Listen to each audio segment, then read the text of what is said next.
ప్రియమైన సహోదరి సహోదరులారా, మీకు శుభవార్త. 2025 సంవత్సరంలో మొత్తం 365 అంశాలను మీతో పంచుకోబోతున్నాము.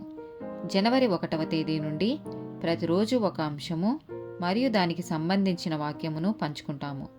దయచేసి ఆ వాక్యములను వినండి, ధ్యానించండి మరియు ఆశీర్వదించబడండి. దయచేసి సబ్స్క్రైబ్ చేయండి మరియు మీ స్నేహితులతో పంచుకోండి. ధన్యవాదాలు.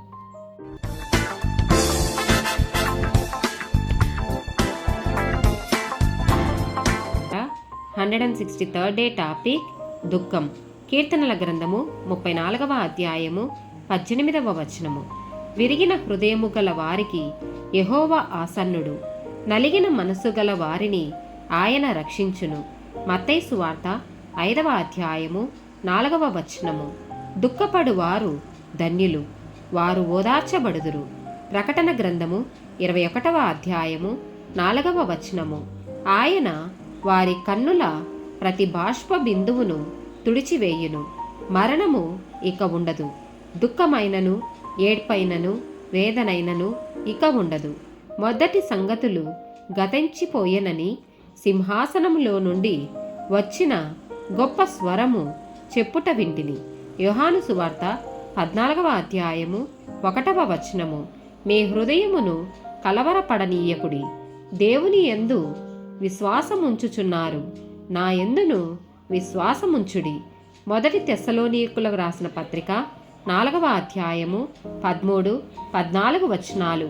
సహోదరులారా, నిరీక్షణ లేని ఇతరుల వలె మీరు దుఃఖపడకుండు నిమిత్తము నిద్రించుచున్న వారిని గూర్చి మీకు తెలియకుండుట మాకిష్టము లేదు.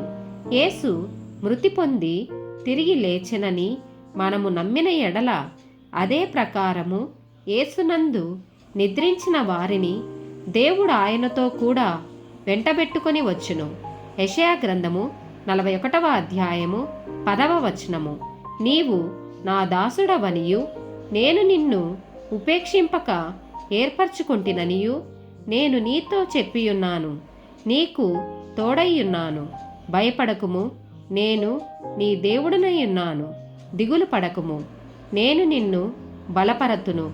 నీకు సహాయము చేయువాడను నేనే. నీతియను నా దక్షిణ హస్తముతో నిన్ను ఆదుకొందును.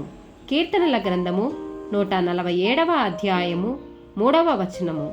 గుండె చెదరిన వారిని ఆయన బాగుచేయువాడు, వారి గాయములు కట్టువాడు. ఆమేన్.